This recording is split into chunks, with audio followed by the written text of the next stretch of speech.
Hey, how you going? Jonathan Lowe here from Sport Punter. I'm just making a short little video to answer some of your questions.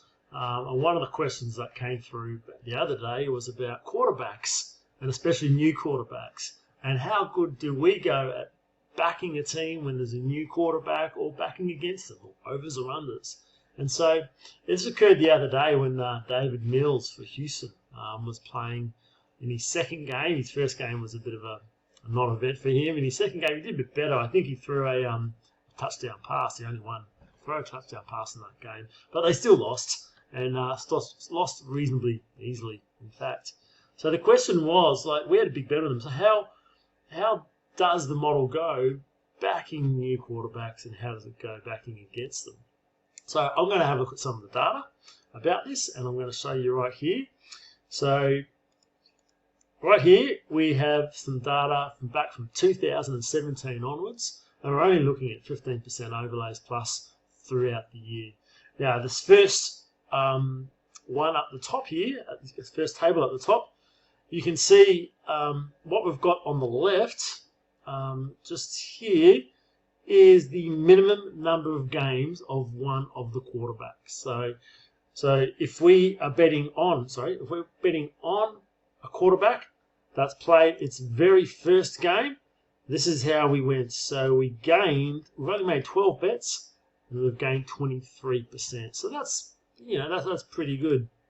But as you can see, from 3 to 5 games, from 5 to 10 to 10 to 20, if you look pretty much like from here to here, we're not gaining a lot by betting on newer quarterbacks. And so most of the profit, it seems, has been backing quarterbacks who have played a long time, more than 30 games, which is, 2 to 3 years worth. And as you can see, there's actually a very good result, in fact, when betting on teams with quarterbacks who have played for a long time, and a very good percentage return there. But you might argue, well, if new players aren't that good, what about if we bet against them, right? How do we go? We actually go pretty good too. And here we show on the bottom half of this table, we've got if the quarterback was only in the first game, how do we go betting against them? Well, I know we've only had 6 bets here, but 46% return betting against them. But you can sort of see from like this whole incident, not including the last few, this whole area here, especially from when the new quarterback has played less than 10 games, we do pretty good backing against them. So I wouldn't hesitate at all backing against the new player if that's what the model comes up. But I'll leave it up to you if you want to back a team that has a new quarterback.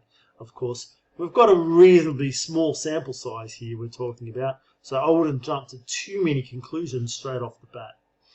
But there we go. If you don't want to back a team that has a reasonably new quarterback, I think that's a reasonably warranted strategy to have. Now, if we look at the overs and unders, so this might be interesting as well. When new quarterbacks play, are they likely to have lower scoring events, or perhaps are they likely to have higher scoring events because they turn over the ball more, or they're not reading the play? Let's find out. So here we go. We're going to have a quick look here at profits, and this is overs betting on the top table at the top, and unders betting on the bottom one. And as you can see, this is the minimum match number of both quarterbacks. So a new quarterback versus a Pat Mahomes, for example, would have a minimum match number of 1 or 2, for example, even though Pat Mahomes has played so many. So as you can see at the top here, it looks pretty even throughout the whole thing. Like, there's no real difference betting on overs against when a new quarterback happens. There's no significant pattern at all. But what you can see down the bottom here, and this is interesting, is that we've got, when we're betting unders, we seem to get a reasonable amount of profit, a very large amount of profit, betting the unders if you've got 2 experienced quarterbacks playing. The model seems to pick up that quite well, and quite a lot of potential gain of profit there is there. I mean, look at those numbers on the right there. Look at the percentages. They're very high. However, if one of the players, one of the quarterbacks, hasn't played much, then the profits sort of drop off a little bit, sort of a bit even. Of course, we've got a small sample size here as well, as you can see. So once again, I wouldn't read too much into it. But either way, I think if you're betting on the line, if you don't want to bet on a team that has a newish quarterback, I think that's a good strategy.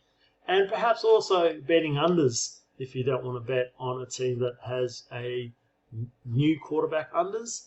That's a reasonable strategy too, although probably not as strong, because I can't really think of any reason why that may occur, apart from the fact, maybe the opposition dominate so much and get the ball and dominate so much that it ends up coming overs. But I don't know. We'll see. That's it for me. I hope that answers your question. And we had a good week last week. Hopefully we'll have a few good more coming up. So thank you.